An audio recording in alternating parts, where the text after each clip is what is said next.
All right, everybody doing good?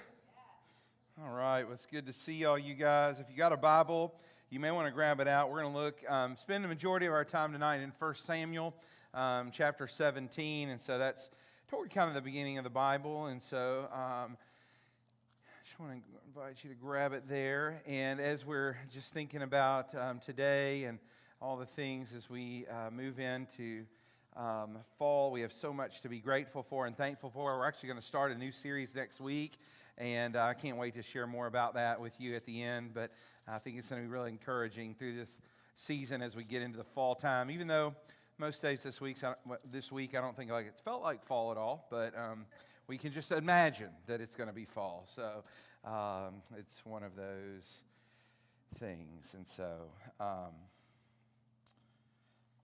Tonight, as I was thinking about the topic that we're going to spend our time kind of looking at and the person that we're going to look at their turning point, and we do need to always remember, I think a lot of times, we want to try to somehow make ourselves say like, in the story, we want to make ourselves that person of the story. And we always got to remember, I think, first and foremost, is that in every story in the Scriptures, these were actual stories of real people. And so for us, it's really to learn the principles that we see in their lives, and we see demonstrated both of what they sometimes did good, what sometimes they didn't do so good. And it's interesting, throughout Scripture, we see people who made some really great choices, and then we also see people who didn't make always good choices at all. But we always see, I believe, how we can learn from each of those. And so tonight we get to one that's pretty famous, of a person who was noted as a man after God's own heart, made great decisions in a lot of situations, but also had some great failures.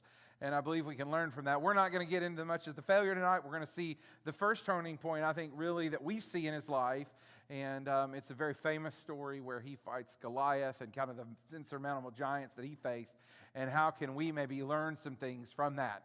And I was thinking about a time in my life when I faced some situations, and I got into a brand new position. This was many years ago, and at a church and a part of an organization and ministry that I was a part of at the time. And as I got there, from the outside, looking in, everything seemed great. Things were happening. Big events were going on. People were getting saved. All kinds of things were going down there, and it was all kind of many great things. And so from the outside looking in, things looked up and to the right. They looked like everything was going fantastic, and it was one of those things. But one of the things I began to quickly notice is there was some things, both kind of relationally as well biblically, that kind of were out of sorts. And when we were faced really with some challenges, and at that point in time, number one, I was an incredibly young leader. I was not now where I actually have like gray hair that now is starting to tell me that I'm old, whether my body tells me I'm old or not, and all those different things. But then I was young, and I remember seeing these challenges and being there. One, is incredibly young, but then also two, and I think back to that, like people entrusted me as a 20-year-old with their students. Anyways, we'll come back to that one day. But in this moment, I can remember having these challenges, and then on top of that, looking at the things that were there in front of us that we needed to that were problems we needed to face and to change. And looking at the situation in that moment of also leading now people who were, many of them much older than I was, and feeling inadequate and also fearful of, well, if I make this decision and this move, and then on top of that, I'm really new. So I didn't have the relational equity with a lot of them, that if I made some of these changes that I felt like needed to be made, it was like, I didn't know, like, would I have a position in the next month or next week or next year? And so it was through that moment where I even questioned myself, did I have what it took? Was I enough to be able to even do this? And could I even handle this? But I knew more than anything, we had to do something about it in that situation. And I realized, number one, first and foremost, I wasn't going to be able to do it on my own strength at that time. As a young leader, I felt very fearful in so many ways, because you have this weight on top of you to make these decisions, and you need to make them right. And often in organization structures, if things don't go well, it comes back on you often. But I knew it was necessary that we had to make those changes, but I knew it couldn't be done. And only it would be through, I believe, God's strength. And it was God's strength in that moment that led to a series of difficult conversations, of hard changes that weren't always easy. But I believe it was the Lord that brought us through those seasons. And maybe you've been in a similar time in your own life. And we're going to see David as he faced challenges far greater than any organizational change, any structural change, but as he faced and had Goliath come against him and against really the whole nation of Israel. And we're going to see that even though David wasn't a seasoned warrior, he had to make a decision to step out in faith and believe that God would ultimately fight a battle in that moment that would seem overwhelming, even to the people that were around him, even to those that were in leadership and authority over him. Even his own family members would question the reality that he would even have a thought that he could somehow face this giant that stood before him. And I believe we've all had moments in our own life where we faced giants, where we faced situations that seemed overwhelming, that challenged us, that were bigger than us, far bigger than anything we could handle, that we could even imagine in those moments. And maybe you even find yourself right now in that moment. Maybe you find yourself facing kind of an unexpected maybe health struggle. Maybe you're in the middle of it. Maybe you're going into it. Or maybe even, hey, you've gone out of it and now you're on the other side of it. But you've had that place where maybe you face the diagnosis, whatever else it may be. Maybe you find yourself tonight in a place as well too where you're in a financial struggle.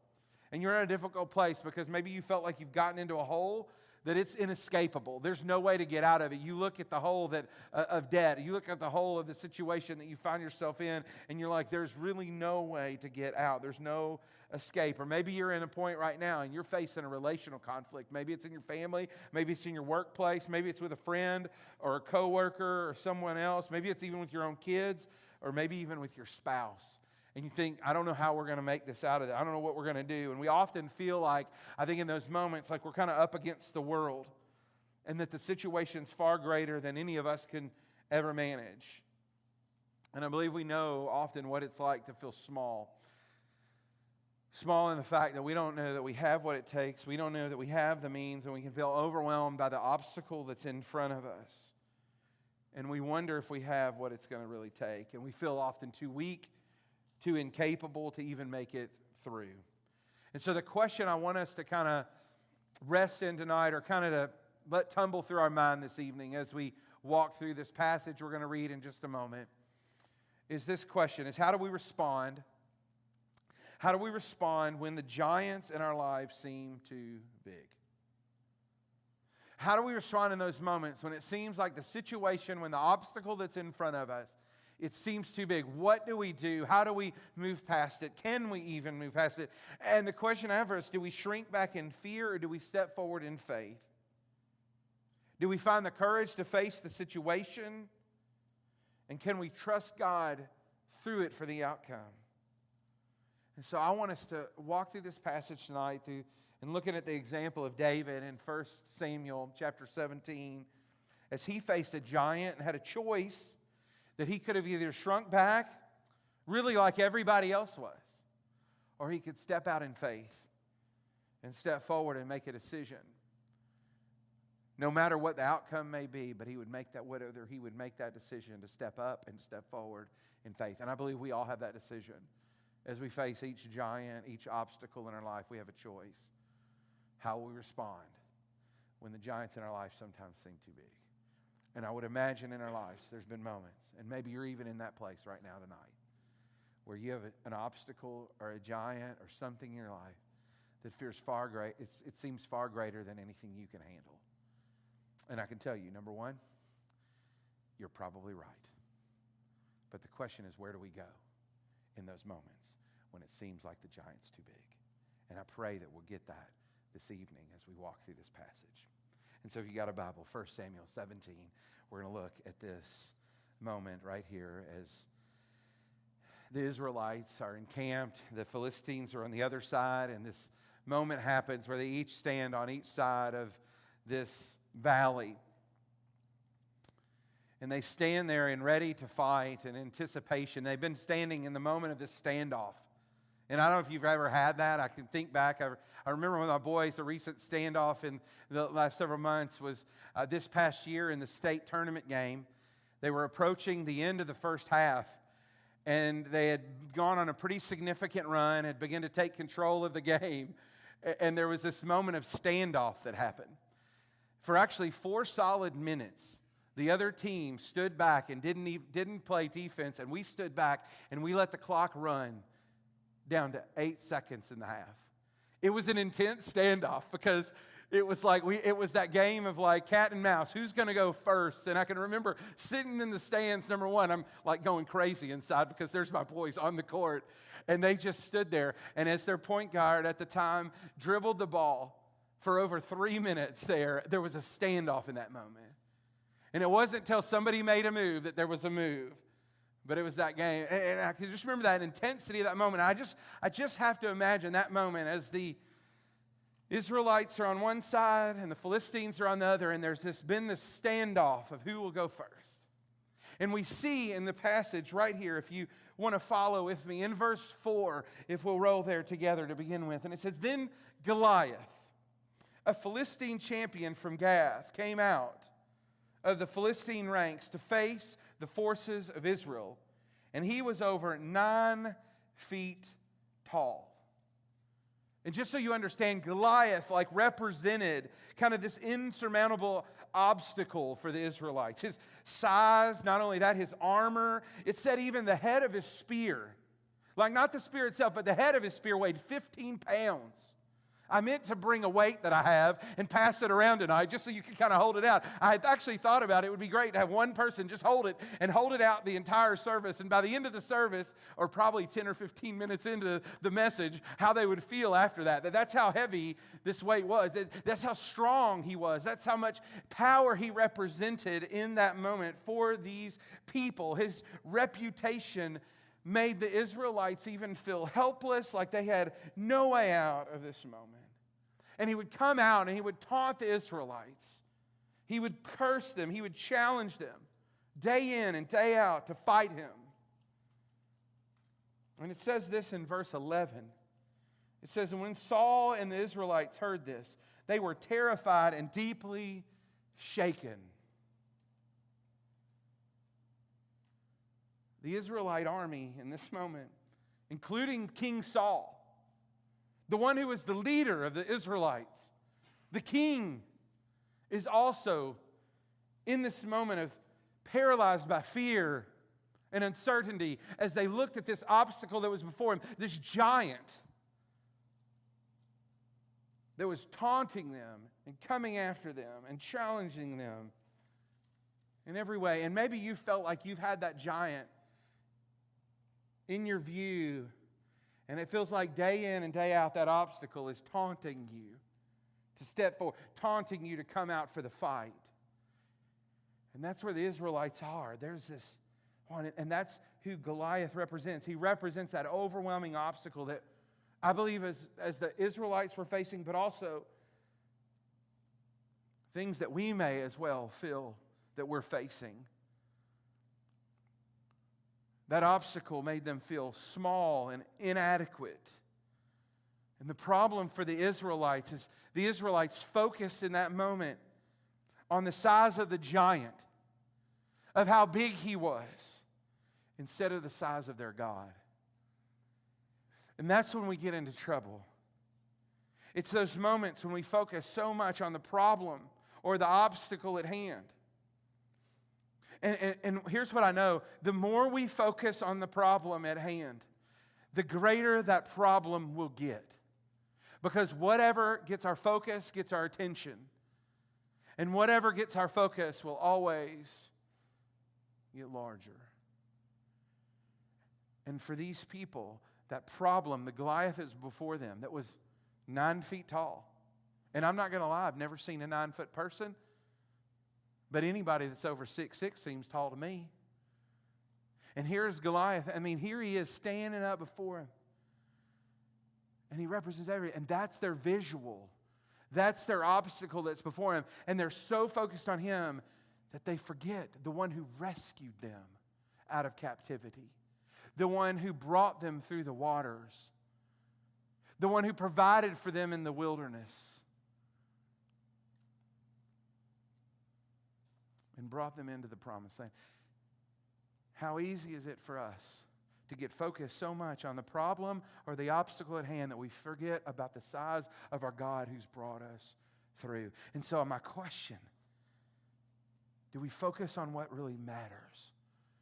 Are we focused on the size of the giant instead of the size of our God? Have you thought about that, lady? Have you considered that lately? Like the situation that you find yourself in. Does it get all your attention and all your focus? Because I believe an amazing thing happens when our focus shifts and we look to the one who created us, who made us, who's brought us through in the past. It changes our perspective. But the problem is when we only focus on the situation, the object, the obstacle, and we get focused on that, we can seem overwhelmed by that moment instead of our eyes being on the one who can rescue us from the moment. That's far bigger. Because, let's be real. And you, are here tonight. Maybe you've walked with Jesus for a long time. But do you think in this moment that God is greater than Goliath?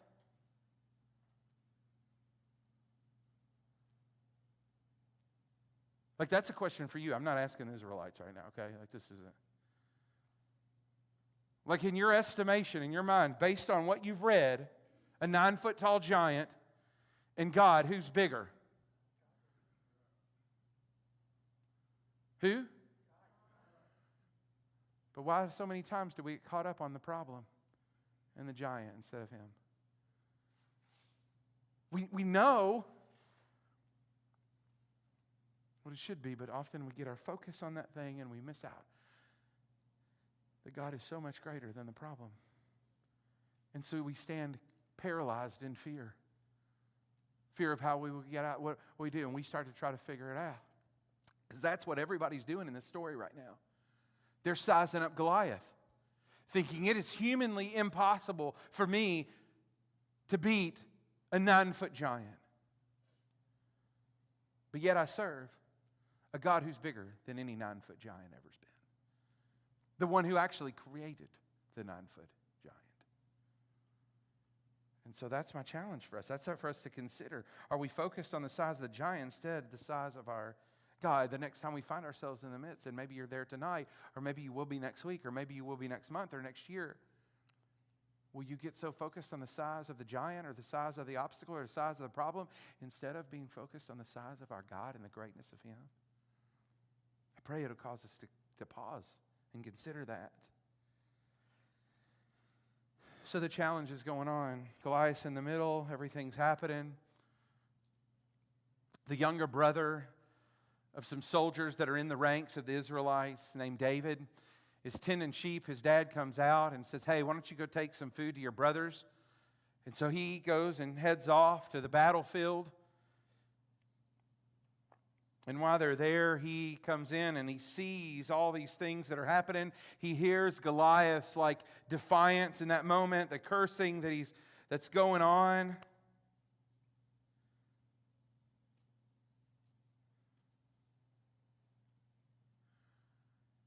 And as he hears them all talking, he sees these things happening. We get to verse 26, and I want us to see this. It's interesting. David asked the soldiers that were standing nearby, what will a man get for killing the Philistine and ending his defiance of Israel? Who is this pagan Philistine anyway, that he is allowed to defy the armies of the living God? For David, he is blown away as he walks in this moment. And he is like, how in the world is this person allowed to continue to do this? To go unchecked, allowed to do these kind of things, to say these things, to ultimately blaspheme God and blaspheme the people of God. And David begins to ask around all the other soldiers as well too, the same question, why is this happening? What's going on? Hey, what's the reward that's supposed to go on? And here's the thing, what you need to know, the reward, it was pretty great. The reward was one of the king's daughters. And then, not only that, you'd be tax exempt for your entire family for the rest of your life. Would anybody, if you knew today that you could be tax exempt for the rest of your life, and not just you, but your entire family, that would move me into action. I'm not going to lie with you. Like, I paid some tax bills lately. I'm facing one right now. I'm like, I'm not looking forward to that. If I can figure out how to get out of that, I'm going to fight that giant. I'm going to tell you that right now. And that's where David said that's what's going on. That's what's even out there. It's not like there's this small reward like, oh, if you can defeat Goliath, here's $1,000. Like, there's a real reward on that line and in that moment. So David's asking around like, hey, what's going on? He's asking these other soldiers, his brothers, who are older. David is the baby. We got any babies in the house? Not like literal babies. I know we got some of those. But you're the youngest in the family. All right. Bless you. Bless your heart. And so, but you've probably felt this way before. Just put yourself in the midst. David's in the midst of the camp. He's asking questions. Your older brother or sisters, whoever it may be, like, why are you asking so many questions? What's wrong with you? Why don't you go back? Like they even said, why don't you go back to tending your little flock you've got? They probably feel like you're coming around challenging our manhood in this moment. And they're asking these questions. They're like, why don't you just go back? Go back and take care of your little sheep, your flocks of sheep, and do your thing.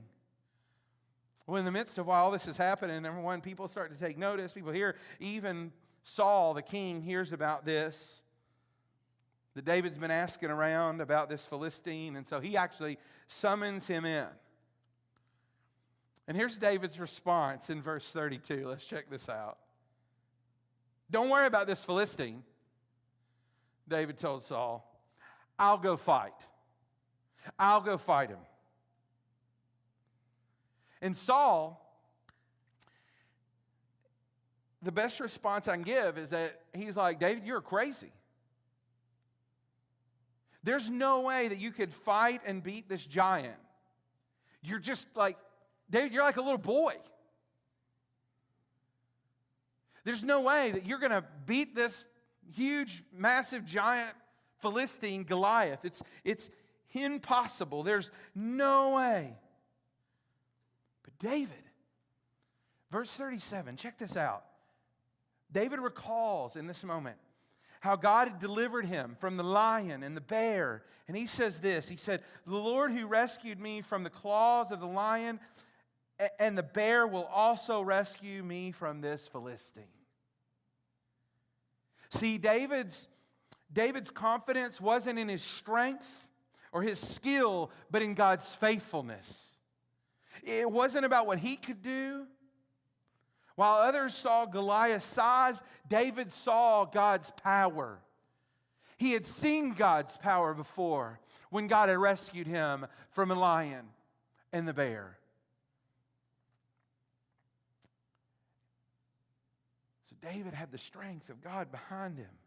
His confidence was not rooted even in his own strength, but rooted in God's past faithfulness and his trust in God's power. And we need not to forget that. And I believe for us as well too, and as well for David, his confidence was fueled by God's past faithfulness. And that's what I want us all to know, that our current confidence, the confidence that we can have and that we do have, is not because of all our strength and power. If it's about us, it's arrogance. But the confidence we have and that we have in Christ is fueled by God's past faithfulness. It's in the fact that we can go back to the moments where we've seen God move in the past. The way He's brought us out of situations in the past. And that we know He will be faithful in the present. That's how we can have strength. That's how we can have confidence. That's where we find our confidence. It's often not in the present moment. Because in the present moment, we can be human and we get focused on the problem and we look at the size of the problem. And we begin to so focus on that, we miss out on the size of God. That's why it's so important to us to look to the things that God has done and remember those things. Remember those moments when God was faithful, when God met us in our greatest need, When we found ourselves looking at a giant and we thought, there's no way. But God, in that midst of that struggle and that moment, He comes through because we trusted Him for the outcome. Not because we had any more cunning way out of it or because we somehow manufactured our way through it, but because we trusted in His power and His strength, and through it we could rest and trust in Him. And that's where we gain our confidence, which then gives us more confidence for the next obstacle, because you will face that. I would bet, knowing, listen, I don't have as much gray hair as everybody does in this room. I have some. Some of you have more than others. But I would be willing to promise you, and for every person who's got some gray hair in this room, they can tell you that they faced more than one giant in their life. They faced more than one obstacle. And it's the moments from the past when they go, you know what, God got me through that, He can get me through now. And God got me through then, and He got me through there. And we continue on, and that's what gives us the confidence to continue to move forward in faith. And that's what gave David confidence to know that he could be a part and that God could use him to slay a giant. And so tonight, if we lack confidence, maybe what we need to start with is not to go forward, but it's actually to look back. To be reminded when God was faithful, that when He was faithful then, and here's the thing, He'll be faithful now too. Because God never changes. And so we can trust in the moment that we're in because of the past faithfulness of God now. And I just want to encourage you with that tonight. But as they look at this young boy, declaration to fight Goliath,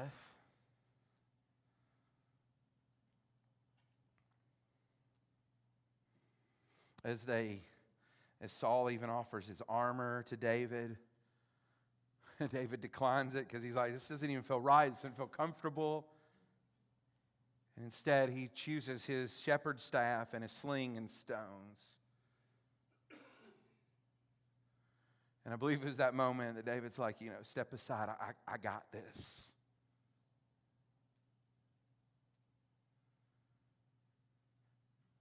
I can handle this. But not that he could, but that God could through him. David steps out as these two forces are on either side and Goliath's in the center, and David steps out. Goliath is blown away in this moment that they would send a boy, a child, to come to fight him.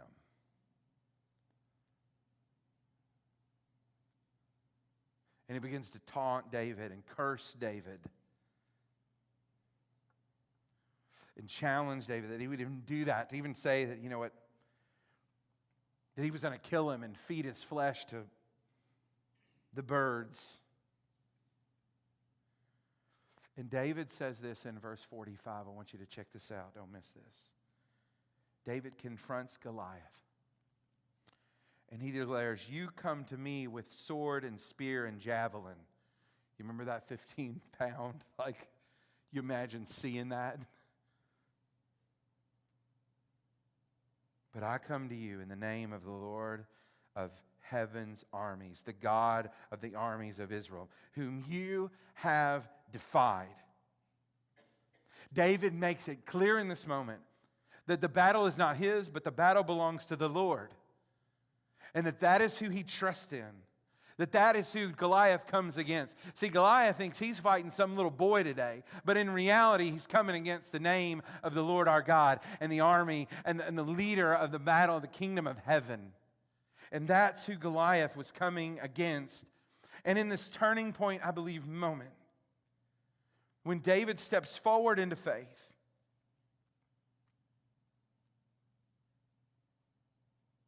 and he declares,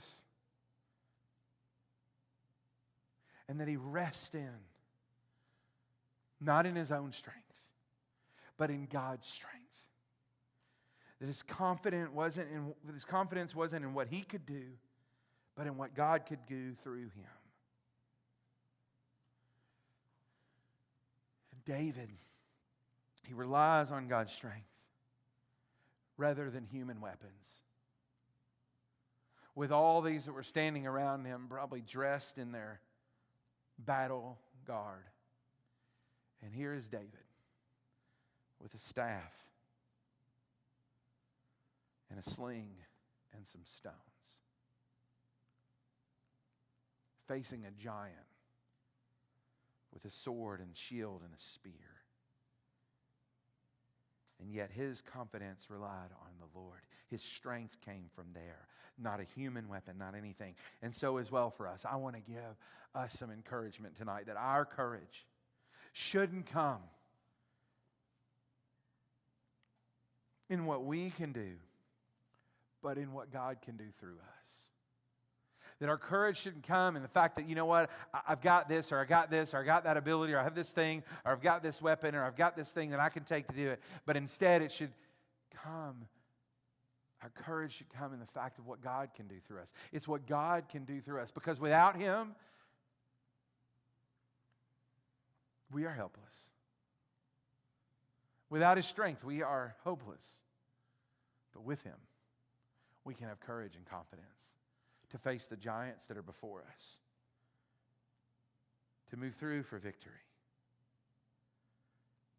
and make our way into God's victory.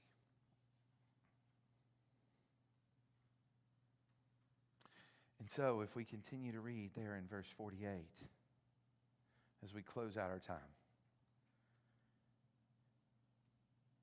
as Goliath, it said, moved closer to attack, David quickly ran out to meet him. This little boy, y'all, just think about that. Here he is standing there, this huge 9-foot giant. And David runs out to meet him. Reaching into his shepherd's bag and taking out a stone, he hurled it with his sling and hit the Philistine in the forehead. The stone sank in, and Goliath stumbled and fell face down on the ground. So David triumphed over the Philistine with only a sling and a stone, for he had no sword. David didn't defeat Goliath with a conventional weapon of war, the sword, but instead with a sling and a stone.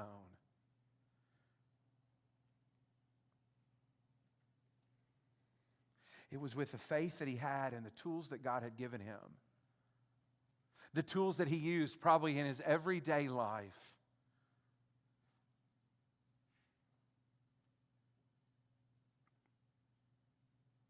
and he would sling that stone and it would sink into that giant and kill him face down on the ground. And you may want to remember this tonight, and I encourage you to, and you may forget a lot of things I say, and the likelihood you won't be able to quote a thing I say next week, but I'm praying you remember this, is that God brings victory through unlikely means when we trust Him. That it's often through unlikely means, it's often through unexpected ways that God brings victory when we trust Him. How many times have you ever faced a giant in your life? And you had anticipated how the victory would come. But when you finally trusted God, it came in a way you didn't expect. It came through a mean that no one anticipated. It came through a path that you never saw coming. And that's the beautiful thing of God. So many times we want to figure out how to make the way. We want to figure out, and yet He's saying, just trust me. And David trusted Him. And through like no one expected. Do you understand? Nobody expected David to win. Saul didn't expect David to win. I guarantee his brothers didn't expect him to win. The others around him, they're just thinking, yep, he's about to get fed to the birds this afternoon. Like nobody expected David to win. And that's one of the most amazing things about the story. Nobody expected him to win.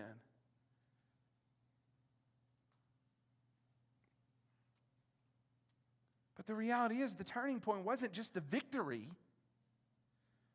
but it was David's willingness to step out in faith. God used David's obedience and trust to bring about a miraculous outcome. Nobody expected it.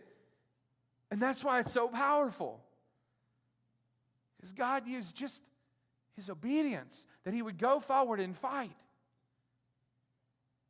David had trust in God. He had confidence in God because he had seen God be faithful in his past. And he knew that God would be faithful now. He had the courage in that moment. Because it wasn't from his strength, but it was God's strength that would work through him. So the victory often comes through unlikely means. And it does as well for us. And I encourage you, the next time you find yourself, just know, trust God, be obedient to him. You'll see victory. It may not be in the way you expect. Often it's not, I will tell you. So many times in my life where I thought, oh, this is what it'll look like, and it looks different. But here's what I can tell you. It's always been better. It's always been better every time. When I trust him, the outcome is always better. And it often doesn't just blow me away that, like, this is okay. That's okay, God, thank you. Like, it often, others take notice. And it brought about a victory for others as well, too, for the whole nation in this moment. It wasn't just the victory in this moment, but it was David's willingness and obedience to step out in faith and to trust God for the outcome. Will we trust God for our outcome today, for the outcome in our future? And I want us to stop short because I believe we need to read this passage because I haven't exactly figured out how I'm going to flesh this out, but I think it's really important for us to read. It's kind of the most graphic part of the story, so just know it's kind of crazy. But verse 51, you know, David just didn't stand up there and go, hey, look what I did. Let's see what he did. Verse 51. Then David ran over, pulled Goliath's sword from its sheath, and David used it to kill him and cut off his head. Pretty intense moment right there. I never cut off anybody's head lately. Hopefully you haven't either. You may walk up to some neighbor's house this week and they got a decapitated person on the front porch because they're really into Halloween. You may want to run from that door, just saying, but you know. But it's kind of a crazy moment right here. I mean, this is full on. Takes it out. Boom.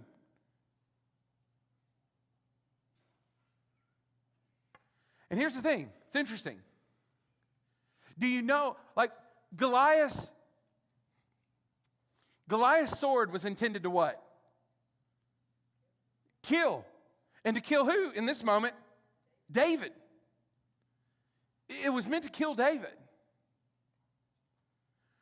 And I hearken back to, if you remember a story in Genesis, where some older brothers come to a younger brother. And he says, you know what you meant for evil, God meant for good. And I think about this moment and think, you know what? God used what the enemy meant for evil to bring ultimate victory.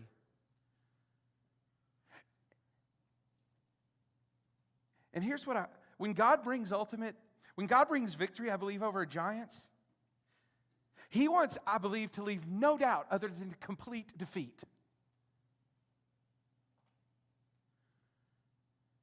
And sometimes I believe the reason we still struggle with obstacles of sin and giants before us is that we leave those giants laying around. And God wants them eradicated. For some of us, we need to put those things to death. Complete death. Brutal death.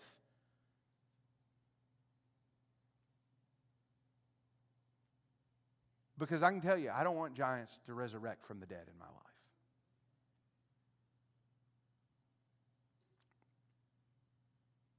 And there was no way after this moment that giant was waking up again. He was completely and finally and fully dead. And for us, I would encourage us all that when we see the victory over a giant, let's make sure that we leave no doubt. So when we come back to the next one, it's a new giant. And we overcome it. And we can look back to the past slain giants and go, God did it then. He can do it now. And so my question for us tonight is, what giants are you facing now?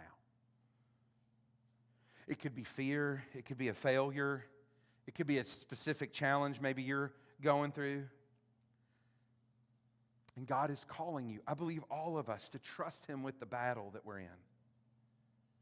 And like David, our strength doesn't come from our ability or our strength or whatever we may have, but instead our faith in God and His power. He is calling us, I believe all, to step forward in faith, knowing that He's the one who fights the battle. He's the one who brings about victory. He's the one who equips us.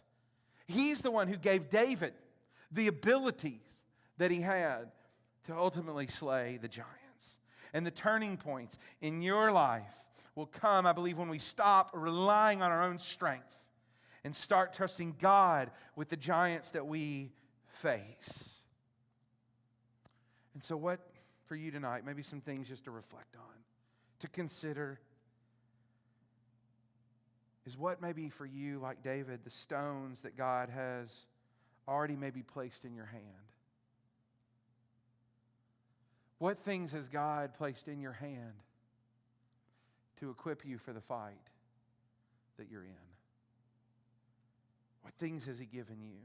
What abilities? What gifts?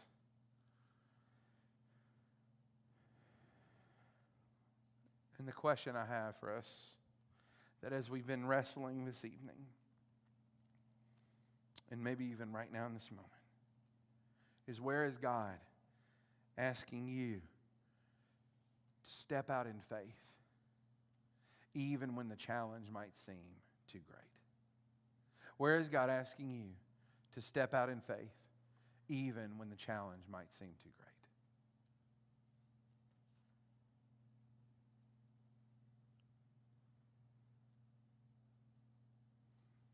And the strength you may need tonight may come for you, that you would take maybe a second and just a little bit to recall moments, to recall God's past faithfulness, so you will have the confidence that you will need to face the current and both future giants that will be in your path, the current and future obstacles that will come, the struggles that you may face. That will give you the confidence to step out in faith in every situation. And I believe just as God was with David, He will be with you as well and is with us. And the outcomes are not based on our strength, but it's God's faithfulness. So let's take a step. Let's take the step and trust that God will provide what we need for the battle that we may find ourselves in, both in this current moment and the ones that we will face in the future. That we would trust Him and we would step out. And can you imagine what our community of faith would look like if we faced our giants with the faith like David had? What if we were a church and a people that believed God could overcome even the most impossible obstacles? Those things that seem insurmountable, those things that seem like there's no way, no hope out of this situation. If we as a church would step out in faith, trusting God to fight our battles, that we could see, I believe, giants fall in our lives and the lives of those around us and us as a community and those outside. And so I challenge us all to stand together as a community, to encourage one another, to face our fears and challenges and obstacles with faith, not in ourselves but in God. and be a church that trusts in His power, not in our own. And we'd be reminded, David's turning point wasn't just about a battle with Goliath, but it was about trusting God in the face of the impossible. And so my prayer is that we would follow His example and step out in faith, knowing that the battle belongs to who? The Lord. That the battle belongs to who? The Lord. That is who the battle belongs to. I don't care how strong you are. I care how equipped you may feel today. God uses unlikely people to do extraordinary things, and it's those who will be obedient and trust Him and stand out and step out in confidence. Not because you've got it all together, but because you've seen His faithfulness of the past, knowing He will be faithful now and in the future. And so that's where we put our trust in. That's where we put our trust in today. And my prayer is you will do it, and we would do it. And we'd be a shining example for a light for a community that needs Jesus and that are facing giants.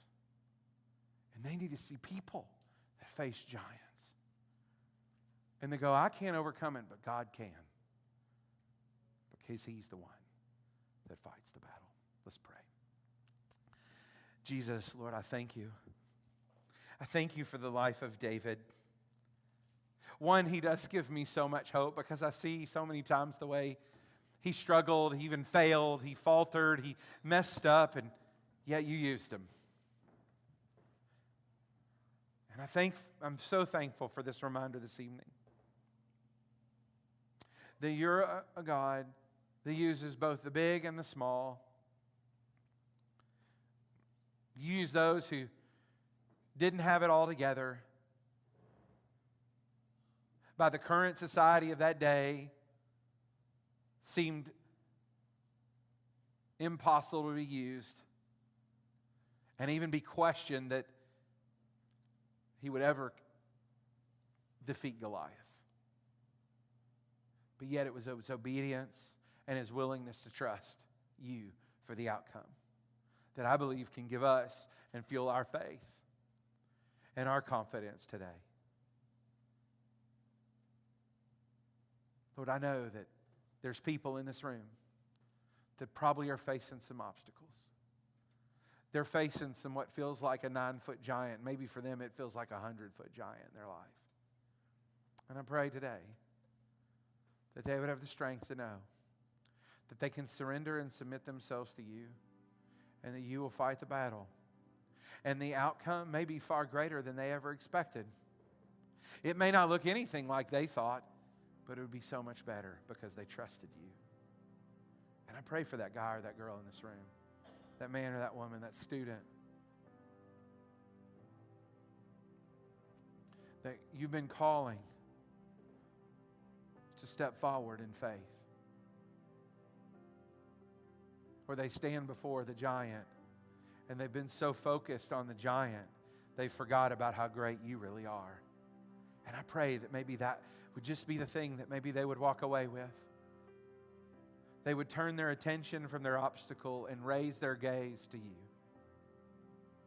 The God who created them, the God who made them, the God who loves them, the God who desires to work in and through them. The God who wants to bring them victory. And Lord, maybe for some of them, there's obstacles that are in their lives that they've allowed to stick around. And tonight's the moment where they lay them down, they eradicate them from their life. And that God, You would slay the giants in their lives. And You would give them the strength to say yes to You, to step out into faith. And that God, we would be a people fully surrendered, fully obedient. Confident not because we have all the power, but confident because we've seen Your faithfulness and we know Your power and we know the battle belongs to You, Lord Jesus. that your promises are always yes. And your answers are always yes and amen. And you're faithful, Lord, in every season and every situation. We thank you, Lord. It's in your name we pray. Amen. We're going to sing a song of response this evening. And if you need to, one, seek the Lord first and foremost, and you desire to pray and seek Him, I would encourage you to do that.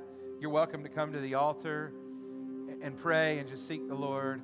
If you need somebody to pray with you, I'm going to be right in the back. I'd be glad to do that. And maybe your step of faith, you've got some obstacles before you, and it's time to step out tonight and make that step of faith and to slay some giants in your own life or obstacles before you, or ask God to give you the strength to take the next step.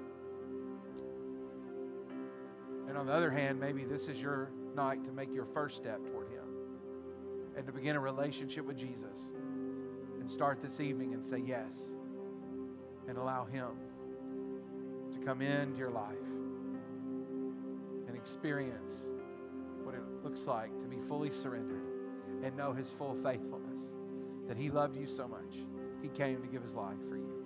So let's stand together. Let's sing. I'll be in the back. If you want to pray, you're welcome to come here and pray. Make yourself an altar, and just let's seek Him right now in this moment.